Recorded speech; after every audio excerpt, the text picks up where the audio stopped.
संचरण, है ना, इसका सब टॉपिक है ऊष्मा का संचरण। ऊष्मा के संचरण की बात करते हैं, मतलब ऊष्मा एक पदार्थ से दूसरे पदार्थ में स्थानांतरित कैसे होती है, तो इसके बारे में हम लोग यहाँ पे पढ़ें। अच्छा, यहाँ पे मैं आपको बताना चाहता हूँ, जैसे मान लो ये एक गर्म वस्तु है और ये क्या है, एक ठंडी वस्तु है। ये गर्म वस्तु है, ये क्या है, ठंडी वस्तु है। अगर मैं इसको इसके संपर्क में ला दूँ तो ये गर्म वस्तु अपनी ऊष्मा किसको दे देगी, ठंडी वस्तु को। तो ऊष्मा हमेशा ध्यान रखना उच्च तापमान से निम्न तापमान की ओर प्रभावित होती है। देखो, जिसकी ऊष्मा ज़्यादा है उसका तापमान ज़्यादा होगा, जिसकी ऊष्मा कम है उसका तापमान कम होगा। तो ऊष्मा का जो संचरण होता है हमेशा उच्च तापमान से निम्न तापमान की ओर होती है। ये चीज़ आप लोग ध्यान रखना। ऊष्मा का संचरण कहाँ से कहाँ होता है, उच्च तापमान से निम्न तापमान की ओर होती है। जैसे कि हम लोग बात करते हैं ऊष्मा के संचरण की, तो ऊष्मा का जो संचरण होता है, ऊष्मा का संचरण मतलब ऊष्मा का संचरण मतलब एक वस्तु से दूसरे वस्तु में परिवर्तन। तो ऊष्मा का संचरण हमेशा उच्च ताप से कहाँ होती है, उच्च ताप से निम्न ताप की ओर होती है, निम्न ताप की ओर होती है। ये याद रखना आप लोग। अच्छा, अब यहाँ पे बात करते हैं ऊष्मा की संचरण आखिर कितने प्रकार की होती है। तो ऊष्मा की जो संचरण होती है वो 3 प्रकार की होती है। एक तो होती है ऊष्मा संचरण की विधि, चालन होती है, ठीक है। दूसरा होता है संवहन होता है, और जो तीसरा जो विधि है ऊष्मा संचरण की वो होती है विकिरण। ये क्या होती है, विकिरण। तो यहाँ पे तीनों चीज़ों के बारे में हम लोग 1 बाय 1 डिस्कस करते हैं। सबसे पहले बात करते हैं हम लोग चालन की। तो चालन क्या होती है, ऊष्मा संचरण की वह विधि है जिसमें ऊष्मा का एक स्थान से दूसरे स्थान में जो स्थानांतरण होता है या परिवर्तन होता है, या वहाँ से एक स्थान से दूसरे स्थान जो प्रवाह करती है ऊष्मा, वो कणों के माध्यम से होती है। कण क्या होती है, जैसे मान लो यहाँ पे एक वस्तु है, इस वस्तु पे एक वस्तु बनी हुई है, एक वस्तु 4 कणों से मिलकर बनी हुई है, पहला कण, दूसरा कण, तीसरा कण, चौथा कण। अब मान लो यहाँ पर हम लोगों इसको ऊष्मा दे रहे हैं, तो क्या होगा, ये अगर इसको ऊष्मा दे रहे हैं तो ये जो कण है अपने साइड वाले कण को ऊष्मा देगी, ये कण अपने साइड वाले को ऊष्मा देगी, फिर वैसे ये कण अपने साइड वाले को ऊष्मा देगी। मतलब यहाँ पर ऊष्मा का जो संचरण होता है एक कणों द्वारा होता है, लेकिन कण अपनी स्थिति में कायम रहते हैं, कण अपनी स्थिति में परिवर्तन बिल्कुल नहीं करता। जैसे कि यहाँ पे हम लोग बात करते हैं एक ले लेते हैं लोहे को ले लेते हैं, ठीक है। जैसे लोहा है तो लोहे में बहुत सारे ऐसे छोटे छोटे कण होंगे ऐसे, ठीक है। लोहा का जो अवयवी कण है, जैसे आयरन की बात करते हैं, लोहा, तो आयरन उसमें क्या होगी, अवयवी कण होंगी। तो यहाँ बहुत सारे छोटे छोटे कण होंगे। अब जैसे मान लो इसको हम लोग गर्म कर रहे हैं तो देखना यहाँ पे जैसे क्या होगा, गर्म होगा तो ये वाला कण पहले गर्म होगा जो इसके सबसे नज़दीक में होगा, वैसे फिर ये क्या करेगा, ये अपने साइड वाले कण को क्या करेगा, ऊष्मा देगा। वैसे ये अपने इधर साइड वाले को भी ऊष्मा देगा, इधर को भी ऊष्मा देगा, देखा ऐसे। वैसे उसके बाद क्या होगा, ये जो है ये कण अपने साइड वाले को ऊष्मा देगा, फिर ये अपने साइड वाले को ऊष्मा देगा। तो इस तरह से चलता रहता है और लास्ट में जो सबसे ऊपर वाला कण है वो क्या होता है, गर्म होता है। तो चालन हमेशा याद रखना, चालन किस में होती है, चालन जो होती है वो हमेशा ठोस पदार्थों में होती है। तो यहाँ पे हम लोग सबसे पहले बात करते हैं चालन विधि की। कौन सी विधि की, चालन विधि की। इसको इंग्लिश में कहा जाता है कंडक्शन। क्या कहा जाता है, कंडक्शन कहा जाता है। तो कंडक्शन प्रोसेस या चालन विधि का हम लोग सबसे पहले स्टडी करते हैं। चालन विधि क्या होती है, ये ठोस पदार्थों में होती है। किस पदार्थों में होती है, ये हमेशा ध्यान रखना, ये ठोस पदार्थों में ही होती है, ठोस पदार्थों में होती है।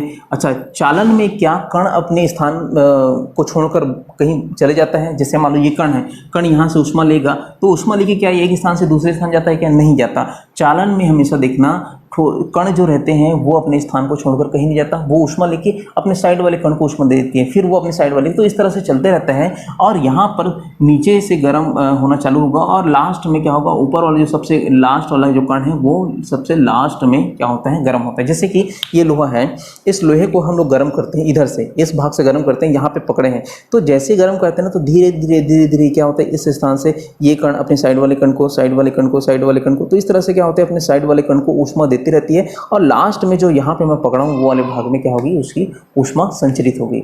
तो चालन ऊष्मा संचरण की एक ऐसी विधि है जिसमें कण क्या होती है, अपने स्थान को छोड़े बगैर ऊष्मा को एक स्थान से दूसरे स्थान पे क्या करती है, परिवर्तित करते जाती है। तो ये कण अपने साइड वाले कण को देगी, फिर वो अपने साइड वाले कण को देगी, फिर वो अपने साइड वाले कण को देगी, ऐसे ऊष्मा।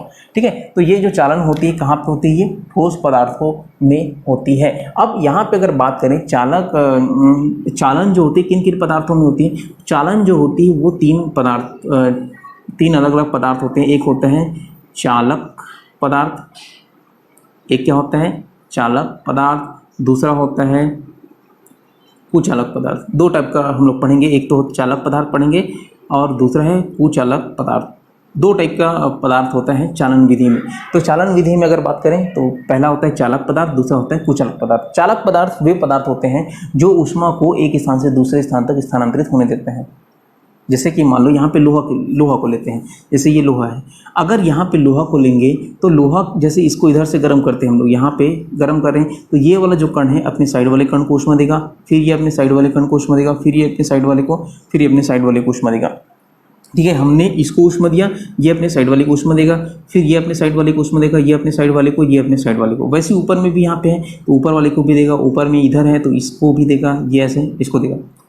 तो आजू बाजू के सभी कणों को क्या करती है, ऊष्मा प्रदान करती है, ऊष्मा भेजती है। लेकिन ये किस में होती है, चालक पदार्थों में। अगर कुचालक पदार्थ की अगर बात करें तो कुचालक पदार्थ में क्या होती है, जैसे हमने यहाँ पे ऊष्मा दिया इस कण को, तो ये जो कण है अपने साइड वाले कण को ऊष्मा नहीं देगी। समझ आ रहा है। जैसे लकड़ी की बात करते हैं, लकड़ी को आप लोग जलाओ, जैसे लकड़ी को जलाओ, लकड़ी एक कुचालक पदार्थ होता है ऊष्मा का। तो अगर यहाँ पे इस तरह इस साइड को आप पकड़े हो और यहाँ से अगर लकड़ी को जला रहे हो, तो लकड़ी को जलाओगे तो क्या आपको ऊष्मा यहाँ पे ये अनुभव होता है क्या कि इसका ताप बढ़ा है, या आप इसको पकड़ नहीं पाते, ऐसा होता है क्या, नहीं होता। आप लकड़ी को बाकायदा पकड़े थे जब तक ये जलते जलते जलते जलते यहाँ तक ना आ जाए। इसलिए हो पाता है क्योंकि ये जो लकड़ी होती है ये ऊष्मा का क्या होता है, कुचालक होता है। क्या होता है, ये कुचालक होता है। इसी जगह आपको अगर मान लो लोहे का रॉड पकड़ा दिया है, लोहे के रॉड को इधर गर्म करेंगे तो थोड़ी देर बाद आप ये तो गर्म होते रहेगा, थोड़ी देर बाद आप इसको पकड़ नहीं पाओगे। क्यों नहीं पकड़ पाओगे, क्योंकि ये जो लोहा होता है ये ऊष्मा का क्या होता है, चालक होता है। ऊष्मा का चालक होने का मतलब क्या है, ऊष्मा अगर हम लोग देते हैं तो ये जो कण है अपने साइड वाले कण को देगी, फिर वो अपने साइड वाले कण को। तो इस तरह से क्या होती है, यहाँ पे ऊष्मा का स्थानांतरण होते रहता है और एक समय बाद आप जहाँ पकड़े वहाँ भी क्या हो जाएगी, उसका तापमान बढ़ जाएगा क्योंकि ऊष्मा संचरित हो रही है। तो चालक पदार्थ वे पदार्थ होते हैं जो अपने में से ऊष्मा को क्या करती है, स्थानांतरित होने देती है, संचरित होने देती है। लेकिन कुचालक पदार्थ अपने में से ऊष्मा को संचरित नहीं होने देती, ये आगे जा ही नहीं पाता। इसलिए अगर आप लकड़ी को एक सिरे से पकड़ो तो दूसरा सिरे को अगर जला दो तो यहाँ पे आपको ऊष्मा का अनुभव नहीं होगा, मतलब आप वहाँ पे ताप में वृद्धि नहीं देखेंगे, है ना। अब यहाँ पे जैसे हम लोग बात करते हैं और किसी कुचालक पदार्थ की, तो और बहुत सारे कुचालक पदार्थ है। जैसे कि मैं आपको बताता हूँ, अब कुकर आपने देखा होगा, कुकर का जो जहाँ पे आप लोग पकड़ते हैं वो कैसा रहता है, प्लास्टिक का रहता है। तो प्लास्टिक भी क्या होता है, ऊष्मा का कुचालक होता है। प्लास्टिक भी क्या होता है, ऊष्मा का कुचालक होता है। और कुकर का जो हैंडल रहता है जहाँ जिसको हम लोग पकड़ के इधर से उधर ले जाते हैं, अगर खाना उसमें पका हुआ है और कुकर गर्म है फिर भी हम लोग उसको पकड़ के ले जाते हैं, हमको हमारी हाथ जलती नहीं है, वो इसलिए क्योंकि वो जो पदार्थ रहता है वो भी क्या होते हैं, ऊष्मा का कुचालक होता है। कुचालक होने से क्या होता है, यहाँ एक जगह से ऊष्मा दूसरी जगह नहीं जा पाती, उसको बोलते हैं हम लोग कुचालक पदार्थ। तो चालन की जो प्रक्रिया है, एक चालन अलग है, चालक अलग है। चालन एक प्रक्रिया है और चालक एक पदार्थ है, ये ध्यान रखना। चालक क्या है, एक पदार्थ है, और चालन क्या है, एक प्रक्रिया है। तो चालन जो है ऊष्मा संचरण की वह विधि है जिसमें ऊष्मा एक स्थान से दूसरे स्थान तक कणों के माध्यम से, कणों की अपनी स्थिति को छोड़े बगैर होती है एक स्थान से दूसरे स्थान पर, उसको बोलते हैं हम लोग चालन बोलते हैं। अच्छा, ये तो हो गया पहले टाइप का प्रकार। दूसरे टाइप की अगर हम लोग बात करें तो दूसरा कौन सा है, संवहन होती है। दूसरा कौन सा है, संवहन। तो संवहन जो होती है, संवहन को इंग्लिश में बोलते हैं कंडक्शन, और इसको बोलते हैं कन्वेक्शन बोलते हैं। क्या बोलते हैं इसको, कन्वेक्शन। इंग्लिश में इसको कहा जाता है कन्वेक्शन। तो संवहन की जो प्रक्रिया होती है, मतलब ऊष्मा संचरण की ये जो प्रक्रिया है, इसमें ये किस में होती है, ये द्रव और गैस में होती है, मतलब तरल पदार्थों में होती है। तरल मतलब जानते हो आप लोग, तरल दो टाइप का होता है, एक तो होता है ठोस द्रव होता है, और एक होता है गैस होता है। तरल पदार्थों में पाए जाते हैं। तरल में क्या क्या आता है आपका, द्रव आएगा, वह क्या आएगा, गैस भी आएगा। तो गैस भी एक तरह से फ्लूइड है और द्रव भी क्या है, एक तरह का फ्लूइड है ना। इसको तरल को इंग्लिश में कहा जाता है फ्लूइड कहा जाता है। तो फ्लूइड जो होती है दो टाइप के होते हैं, एक होता है द्रव और दूसरा होता है गैस होता है। तो द्रवों व गैसों में ऊष्मा संचरण का जो प्रक्रिया होता है वो संवहन के द्वारा होता है। उसमें क्या होता है, जैसे मान लो यहाँ पे हम लोग एक पात्र लेते हैं, इस पात्र में देखते हैं हम लोग कि यहाँ पे क्या रखा है, पानी रखा हुआ है। तो पानी अगर रखा हुआ है तो ऐसे बहुत सारे ऐसे कण होंगे, मान लेते हैं यहाँ पे 5 कण पहले वाले लेयर में है, उसके बाद दूसरे वाले लेयर में भी 5 कण यहाँ पे है, तीसरे वाले लेयर में भी 5 कण है, चौथे वाले लेयर में भी 5 कण है, छठे वाले में भी 5 कण, सातवें वाले में 5 कण, और ये सबसे ऊपर वाला लेयर है जिसमें क्या है, उसमें भी क्या है, 5-5 कण है। मान लेते हैं 5 जल के अणु हैं, यहाँ पे भी अणु हैं, जल के अणु 5-5 अणु ऐसे यहाँ पे बने हुए हैं। अब ये क्या है, हम लोग का द्रव है, ये क्या है, हम लोग का द्रव है। अब इस द्रव को अगर हम लोग गर्म करेंगे तो क्या होगा, देखो यहाँ पे जैसे ही इस पदार्थ को हम लोग गर्म करते हैं, द्रव को, है ना, ये द्रव पदार्थ को गर्म करते हैं, तो जैसे मान लो हम लोग मानते इस वाले भाग को माने, ठीक है, इस वाले भाग को देखो जहाँ पे मैंने ऐसे जल के अणु को बनाया है, तो जैसे ही ये जो जल का अणु है ये ऊष्मा लेता है, यहाँ से ऊष्मा लेगा तो क्या हो जाएगा, गर्म हो जाएगा। गर्म होने से क्या होता है, किसी भी चीज़ को गर्म करेंगे तो उसका घनत्व कम होता है। जैसे ही कम होगा ना यहाँ पे इसका घनत्व, मतलब जैसे ही इसको ऊष्मा मिलेगी तो ये क्या होगी, गति करेगी, और गति करने के बाद कहाँ चली जाएगी, ये ऊपर में आ जाती है, सबसे ऊपर में, समझ रही है, ये गति करके कहाँ चली जाएगी, ऊपर में आ जाएगी। अच्छा, अगर ये गति करके ऊपर चली गई तो यहाँ खाली स्थान हो जाएगा, खाली स्थान हो जाएगा तो ऊपर वाला क्या हो जाएगा, अब नीचे आएगा, समझ रहे, तो ऊपर वाला क्या आएगा, नीचे आएगा। फिर हम लोग ऊष्मा तो दे रहे हैं लगातार, फिर ये ऊपर वाला नीचे आएगा, ये गर्म होकर कहाँ चला जाएगा, फिर ऊपर चले जाएगा, फिर उसके ऊपर वाला फिर नीचे आएगा। तो इस तरह से यहाँ पे प्रक्रिया चलते रहती है, इसको बोलते हैं हम लोग संवहन की प्रक्रिया। संवहन में क्या होती है, कोई भी कण ऊष्मा लेकर क्या होती है, एक जगह से दूसरे जगह चली जाती है, मतलब नीचे से कहाँ चली जाती है, ऊपर में चली जाती है। अगर मान लो बर्तन इस टाइप का है कुछ, उसको हम लोग गर्म कर रहे हैं, तो जैसे ही ये गर्म होते हैं, ये क्या होगा, ऊष्मा लेगा, ऊष्मा लेने के बाद कहाँ चले जाएगा, ऊपर में चले जाएगा। तो अगर मान लो पानी है ना, पानी को आप गर्म कर रहे हो तो हमेशा देखना ऊपर वाला भाग गर्म रहता है, लेकिन अगर आप लोग हाथ को अंदर डाल के यहाँ से अगर पानी निकालें या इस पानी को छुएं तो कैसे रहती है, ठंडी रहती है। कैसे रहती है, ठंडी रहती है, समझ रहे हैं। तो अगर द्रव की बात करें या गैसों की बात करें तो सबसे पहले ऊपर वाली जो लेयर है, हालांकि हम लोग यहाँ से ऊष्मा कहाँ से दे रहे हैं, नीचे वाले भाग से दे रहे हैं, लेकिन पहले गर्म कौन होगा, ऊपर वाला लेयर गर्म होते हैं। क्यों, क्योंकि यहाँ पे जो कण होती है ऊष्मा लेके कहाँ चली जाती है, ऊपर में चली जाती है। फिर इस अगर देखो वैसे ये वाला कण, ये वाला कण, ये वाला कण, सभी कण क्या होगी, गर्म होगी। गर्म होने के बाद कहाँ चली जाती है, ये ऊपर में चली जाती है ऐसे, ठीक। अब इसके ऊपर वाला जो लेयर है, ये देखो, ये वाला लेयर दिख रहा है, 1 2 3 4 5 जो ग्रीन में बना है, वो नीचे आ जाएगी, फिर वो ऊष्मा लेगी, फिर वो ऊपर चले जाएगी, फिर उसके ऊपर वाला फिर नीचे आएगा। तो इस तरह से यहाँ पे चलते रहते हैं ऊष्मा संचरण। समझ आए कि नहीं आए। तो संवहन जो होती है किसमें होती है, द्रव और गैसों में होती है। द्रव और गैसों में जो ऊष्मा संचरण की प्रक्रिया होती है वो संवहन के द्वारा होती है। ये चीज़ समझ आया। अब यहाँ पे हम लोग बात करते हैं तीसरी विधि की। तीसरा विधि जो है वो है विकिरण। तो ये तो हो गया चालन और दूसरा होता है संवहन। अब हम लोग बात करते हैं विकिरण की। तो विकिरण जो तीसरा प्रकार का ऊष्मा संचरण की विधि है वो है विकिरण। ये बहुत ही इम्पोर्टेंट ऊष्मा संचरण की विधि है। इसी के कारण हमारे जो पृथ्वी है उसमें क्या है, जीवन पाया जाता है। तो देखो विकिरण क्या होता है, जैसे कि मान लो देखो चालन की अगर बात करें और संवहन की बात करें तो दोनों में माध्यम की आवश्यकता होती है। ये ठोस माध्यम में होती है, ये कौन से माध्यम में होती है, ठोस माध्यम में होती है। और ये कौन से माध्यम में होती है, ये होती है द्रव और गैस माध्यम में होती है ना। तो अगर चालन की बात करें तो इसमें भी क्या जरूरत पड़ेगी, माध्यम की जरूरत पड़ेगी। यहाँ पे क्या जरूरत पड़ेगी, माध्यम की जरूरत पड़ेगी। इसमें भी अगर बात करें तो यहाँ पे भी माध्यम की जरूरत पड़ेगी। लेकिन अगर हम लोग विकिरण की बात करें तो यहाँ पर माध्यम की आवश्यकता नहीं होती है, माध्यम की आवश्यकता नहीं होती है। ये चीज़ ध्यान रखना। ये बिना माध्यम के एक स्थान से दूसरे स्थान पर या बिना माध्यम के भी ये एक स्थान से दूसरे स्थान तक क्या होती है, संचरित होती है। जैसे कि आपको बहुत अच्छा एग्जांपल देता हूँ मैं, सूर्य जो होती है। तो हम लोग जानते हैं कि आपकी पृथ्वी के चारों ओर कुछ ही दूरी तक, जैसे पृथ्वी है तो इससे लगभग 800 900 या 1000 किलोमीटर तक ही क्या होती है, वायुमंडल होती है। उसके बाद यहाँ पे क्या होती है, ये अंतरिक्ष में चले जाते हैं। अंतरिक्ष में क्या होती है, निर्वात होती है, वहाँ कुछ भी नहीं होता। अगर कुछ भी नहीं होता तो ये जो सूर्य का प्रकाश है, यहाँ पे ये क्या है, सूर्य है। तो सूर्य का प्रकाश अगर यहाँ पे चारों ओर फैलती है तो हमारे पृथ्वी में भी आती है।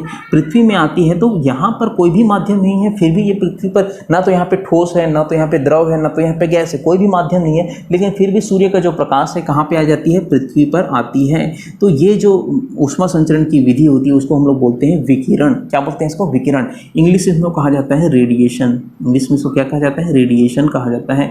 तो रेडिएशन जो प्रोसेस होती है या विकिरण की जो ऊष्मा संचरण की विधि है उसमें ऊष्मा को एक स्थान से दूसरे स्थान तक आने के लिए कोई भी माध्यम की जरूरत नहीं पड़ती। अगर माध्यम की जरूरत पड़ती होती तो सूर्य से प्रकाश हमारी पृथ्वी तक नहीं आती, समझ रहे। क्योंकि अगर माध्यम की जरूरत पड़ती तो यहाँ पे माध्यम होना चाहिए, तभी ये सूर्य का प्रकाश यहाँ से आता, लेकिन माध्यम है ही नहीं, लेकिन फिर भी सूर्य का प्रकाश पृथ्वी तक आता है। तो इसका कारण ये है कि विकिरण विधि में प्रकाश को एक स्थान से दूसरे स्थान तक संचरित होने के लिए माध्यम की आवश्यकता नहीं होती है। ये होता है विकिरण। अब विकिरण होने के कारण ही क्या होता है, इसका और बहुत सारा लॉजिक है, जैसे कि पानी वर्षा वगैरह होती है तो सब विकिरण के कारण क्या होती है, जैसे सूर्य का प्रकाश आता है, सूर्य का प्रकाश आता है तो गर्म हवाएं, मतलब हवाएं भी क्या होती है, गर्म होती है, गर्म हवाएं ऊपर उठती हैं। अब जैसी ऊपर उठती है तो जो ठंडी हवाएं हैं वो गर्म हवाओं का स्थान ले लेती हैं। ठंडी हवाएं हैं वो क्या होती है, गर्म हवाओं का स्थान लेती हैं। अब वो ठंडी हवाएं जो समुद्र से होकर अगर आती है तो वहाँ पे पानी की बूंदी भी रहती है, वही पानी की बूंदी क्या होती है, वर्षा कराती है। तो ये अलग एक प्रोसेस है। यहाँ पे आप बस ध्यान दीजिए कि ऊष्मा संचरण की 3 अलग अलग विधियाँ, एक तो चालन है, दूसरा संवहन है और तीसरा क्या है, विकिरण है।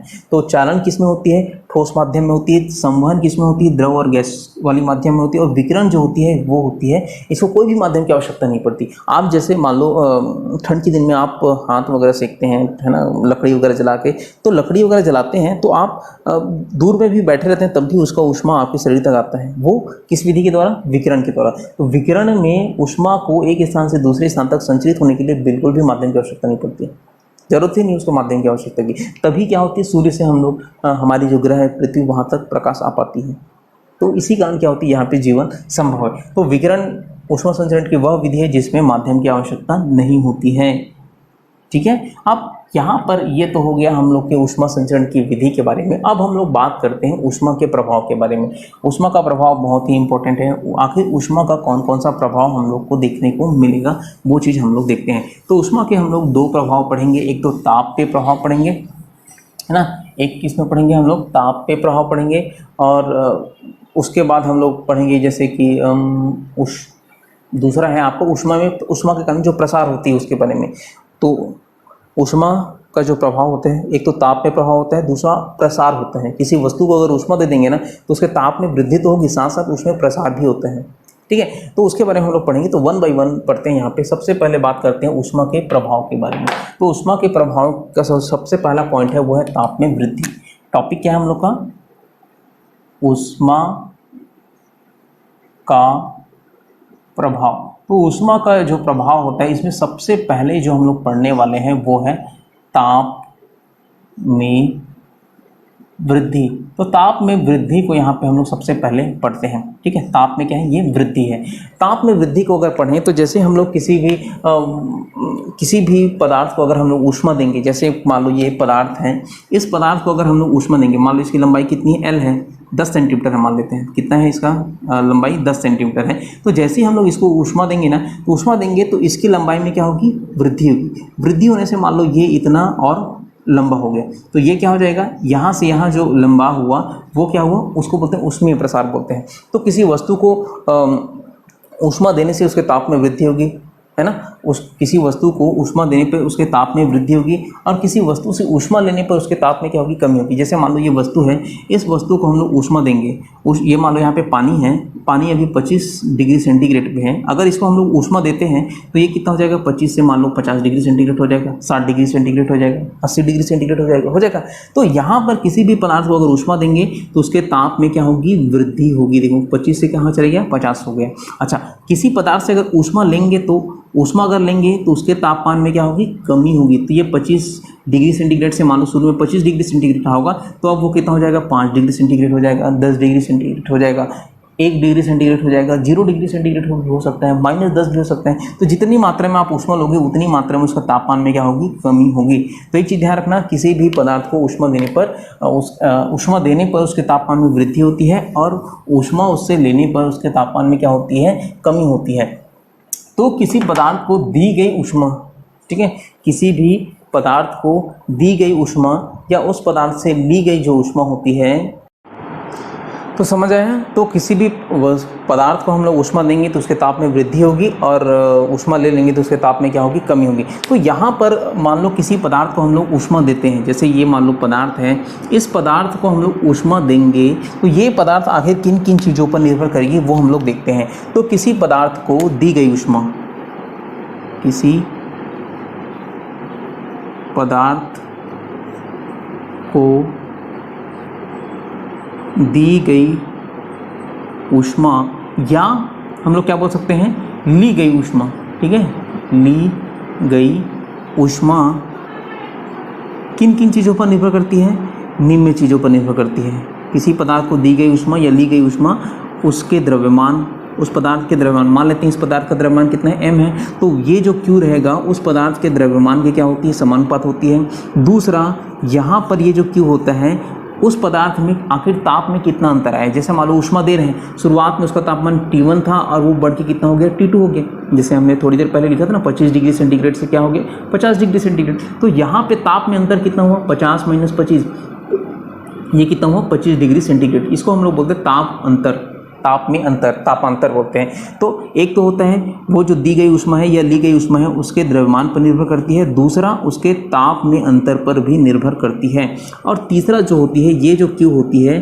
पदार्थ की प्रकृति पर भी निर्भर करती है, पदार्थ की प्रकृति पर भी निर्भर करती है। तो इस तरह से यहाँ पर ये जो ऊष्मा होती है तीनों चीज़ों पर निर्भर करती है। अगर यहाँ पे हम लोग देखें कि पहला वाला जो पद है, पहला क्या है, Q समानुपात M, और दूसरा क्या है, Q समानुपात T।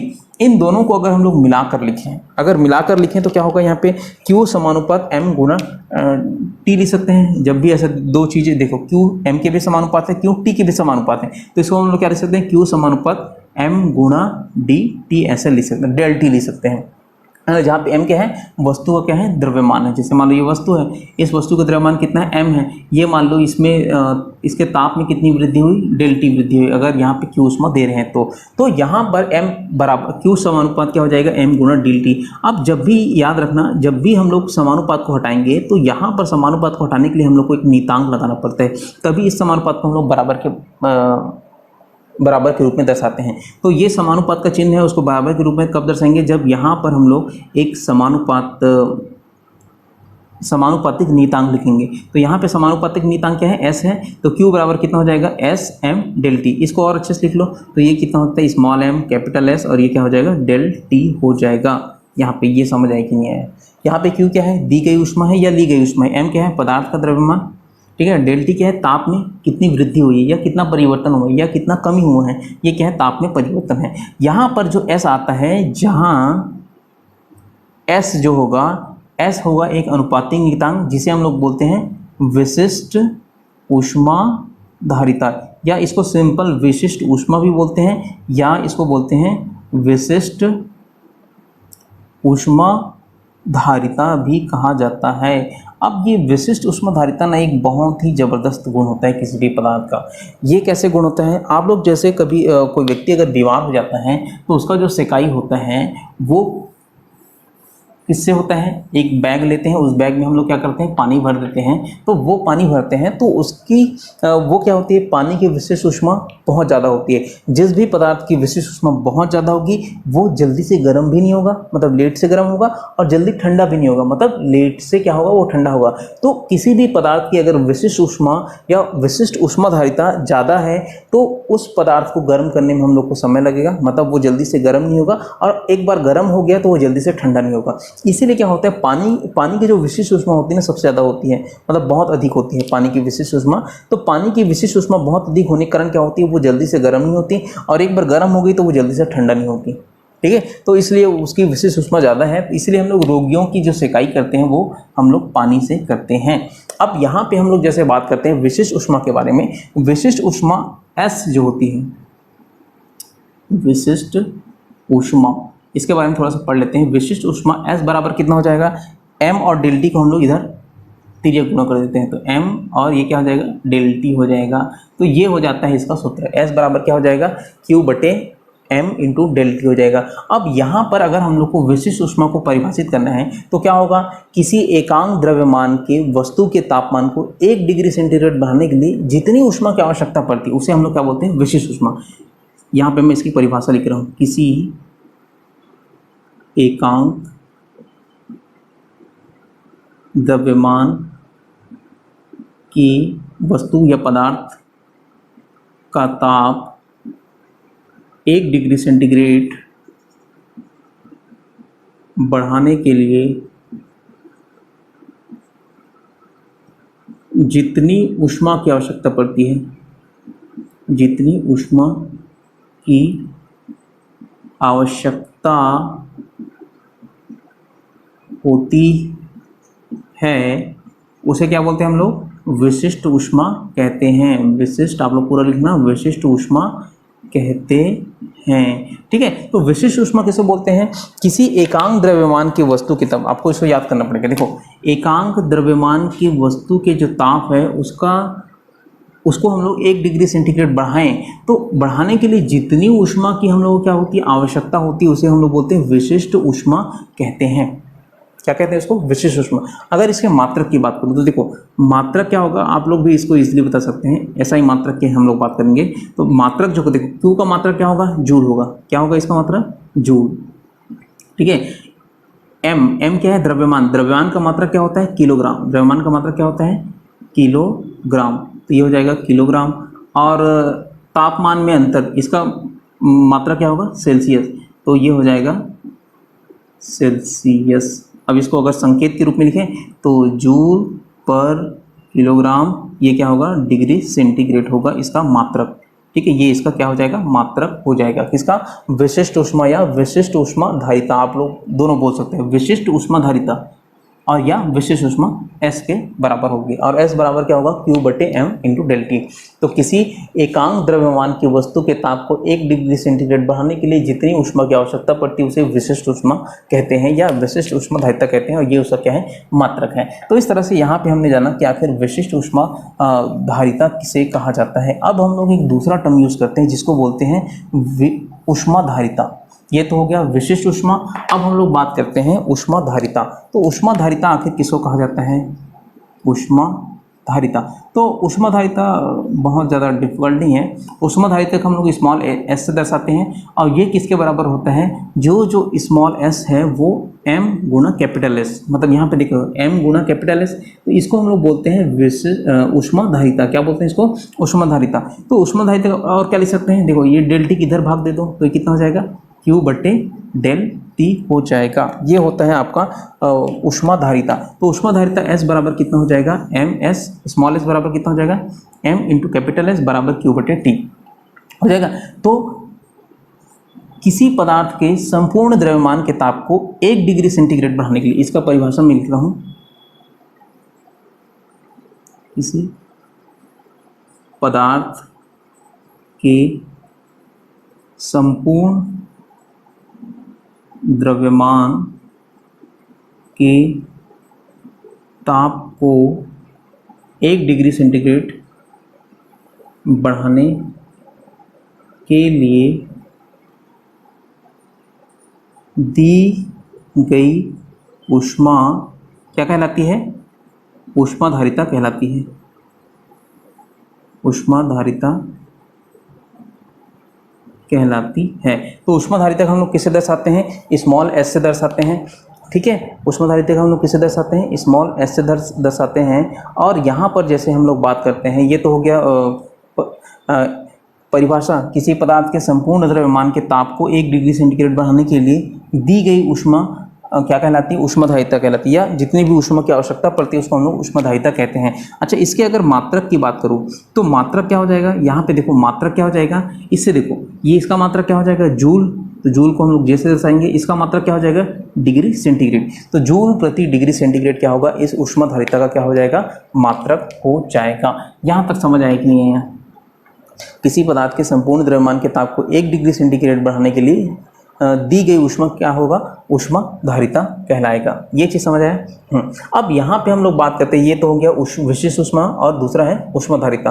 दोनों चीज़ आपको अच्छे से आना चाहिए, ये चीज़ आप लोग नोट करके रख लीजिए, है ना। अब हम लोग बात करते हैं यहाँ पे जैसे कि ऊष्मा मतलब मिश्रण। अगर हम लोग दो अलग अलग वस्तु लेते हैं, दो अलग अलग पदार्थ लेते हैं, जैसे हम लोग एक पात्र में हम लोग 80 डिग्री सेंटीग्रेड तापमान का कोई पानी लेते हैं और दूसरे में हम लोग मान लो 20 डिग्री सेंटीग्रेड तापमान के पानी लेते हैं। ठीक है, तो अगर मान लो वहाँ से ये अभी हम लोग क्या पढ़ रहे हैं? ऊष्मा के प्रभाव का पहला फैक्टर पढ़ रहे हैं, ताप में वृद्धि। ठीक है, ऊष्मा के प्रभाव कारण यहाँ पे क्या दिखती है हम लोग को? ताप में वृद्धि दिखाई देती है। तो यहाँ पे हम लोग उसी से संबंधित एक चीज़ और पढ़ रहे हैं, ये है मिश्रण का साम्यता। क्या है उसका नाम? मिश्रण का साम्य ताप। ये भी एक इम्पोर्टेंट टॉपिक है, मिश्रण के साम्य ताप को बात। अब यहाँ पे जैसे हम लोग लेते हैं दो अलग अलग पात्र लेते हैं, जैसे ये पहला पात्र है। इस पहले पात्र का जो यहाँ पे द्रव है उसका तापमान कितना है? 80 डिग्री सेंटीग्रेड है। और दूसरा एक पात्र लेते हैं, इसका तापमान कितना है? ये है आप लोग का 20 डिग्री सेंटीग्रेड। मान लेते हैं पहले वाले पात्र में जो पानी है उसका द्रव्यमान कितना है? m1, और दूसरे वाले में कितना है? m2 है। इसका ताप कितना है? मान लेते हैं T1 है, और इसका ताप कितना है? T2 है। कितना है? ताप T2 है। ठीक है। अब हम लोग क्या करते हैं, दोनों को हम लोग संपर्क मिलाते हैं। संपर्क मिलाने के कारण क्या होता है, यहाँ पे एक बड़े पात्र में लेते हैं, इस पानी को भी डालते हैं और इस पानी को भी डालते हैं। ठीक है। अब जैसे ही इसको डालेंगे तो क्या होगा, यहाँ पे ये क्या है? 80 डिग्री सेंटीग्रेड में है, और ये कितना है? 20 डिग्री सेंटीग्रेड में है। मतलब इसका तापमान ज़्यादा है, इसका तापमान कम है। तो जैसे ही इन दोनों द्रवों को किसी बड़े पात्र में मिलाते हैं तो इसका जो तापमान है इसमें ज़्यादा है और इसका तापमान क्या है? कम है। तो ऊष्मा हमेशा उच्च तापमान से निम्न तापमान की ओर क्या होगी? संचरित होगी। तो जैसे ही इन दोनों को मिलाते हैं तो यहाँ पे जो ये M1 द्रव्यमान की जो वस्तु है जिसका तापमान 80 डिग्री सेंटीग्रेड है, उसमें से ऊष्मा कहाँ जाएगी? इस M2 द्रव्यमान वाले पदार्थ द्रव में जाएगी, है ना। इस M1 द्रव्यमान वाले जो यहाँ पे जल है उसका तापमान कितना है? ज़्यादा है। तो उसमें से ऊष्मा कहाँ जाएगी? निम्न तापमान वाली द्रव में जाएगी। ठीक है। तो यहाँ पर क्या होती है, जब इन दोनों को मिलाते हैं ना तो इसका कुछ तापमान हम लोग को प्राप्त होता है। अब मान लेते हैं वो तापमान कितना है? T डिग्री है। कितना है? T है, T डिग्री सेंटीग्रेड है। समझ आए? वो क्या होगी? इस 80 से कम होगी, लेकिन इस 20 से ज़्यादा होगी। तो उसका जो इसी को बोलते हैं हम लोग साम्य ताप। क्या बोलते हैं इसको? साम्य ताप। मतलब साम्य ताप वह ताप होता है जो किसी दो अलग अलग तापमान की वस्तुओं को मिलाने पर एक हम लोग को तापमान हम लोग को प्राप्त होती है, नियत तापमान। ठीक है। तो वो ऐसा नहीं है कि ये तापमान कम ज़्यादा होते रहेंगे, ये ऐसा नहीं होता। ये जो तापमान है इस निम्न तापमान से ज़्यादा रहेगी, लेकिन उच्च तापमान वाली से क्या रहेगी? कम रहेगी। इन दोनों के बीच में कहीं ना कहीं रहेगी। हो सकता है वो 60 डिग्री सेंटीग्रेड हो सकता है 50 डिग्री सेंटीग्रेड हो। उसको हम लोग यहाँ पे पढ़ने जा रहे हैं। ठीक है। अब जैसे इन दोनों को हम लोग मिलाएंगे ना तो यहाँ से ऊष्मा कहाँ जाएगी? इस वाले पदार्थ में जाएगी। मतलब इस वाले पदार्थ से, इस वाले द्रव से ऊष्मा कहाँ जाएगी? इस वाले द्रव में जाएगी। ठीक है। जो 80 डिग्री सेंटीग्रेड वाला है वहाँ से ऊष्मा निकलेगी और कहाँ पे जाएगी? 20 डिग्री सेंटीग्रेड वाले में जाएगी। जब दोनों को मिला देंगे तो, अभी तो दूर दूर दिख रही है, जब दोनों को मिलाएंगे तो इसमें से ऊष्मा इसमें जाएगी। तो यहाँ पर क्या होती है, दी गई जो ऊष्मा होती है ये किसके बराबर होती है? ली गई ऊष्मा। मतलब इसके द्वारा जो दी गई ऊष्मा है उतनी ऊष्मा को ये क्या करेगा? लेगा। तो ये किसके बराबर होगा? ली गई ऊष्मा के बराबर होगा। अब दी गई ऊष्मा हम लोग जानते हैं क्या, Q का जो सूत्र होता है MS डेल T होता है ऐसा है। मान लेते पहले वाले द्रव का जो विशिष्ट ऊष्मा क्या है? S है। तो ये भी द्रव है तो इसका भी विशिष्ट ऊष्मा क्या हो जाएगी? वो भी क्या हो जाएगा? S हो जाएगा। हमेशा याद रखना, द्रव है तो उसका विशिष्ट ऊष्मा फिक्स होता है। जैसे ये पानी लेते हैं तो इसका भी जितना रहेगा उतना ही विशिष्ट ऊष्मा इसका भी रहेगा। ठीक है। अब दी गई ऊष्मा और ली गई ऊष्मा का सूत्र क्या होता है? Q बराबर MS डेल T होता है। तो यहाँ पे